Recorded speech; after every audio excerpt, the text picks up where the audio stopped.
After creating message, select SIM 1, that is BSNL, to send message.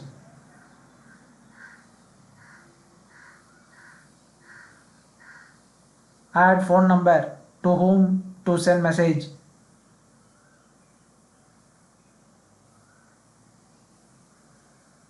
Search and add phone number.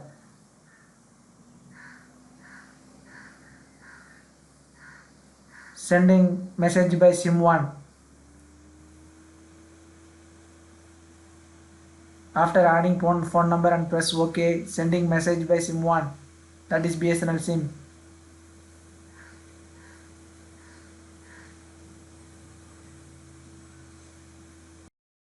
Message sending failed.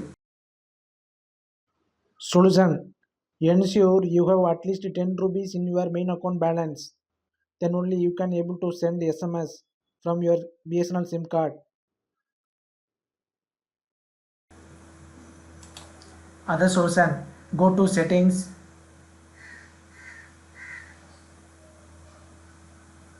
then go to dual SIM settings,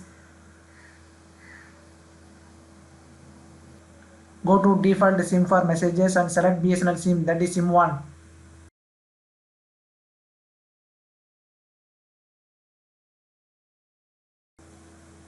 Subscribe.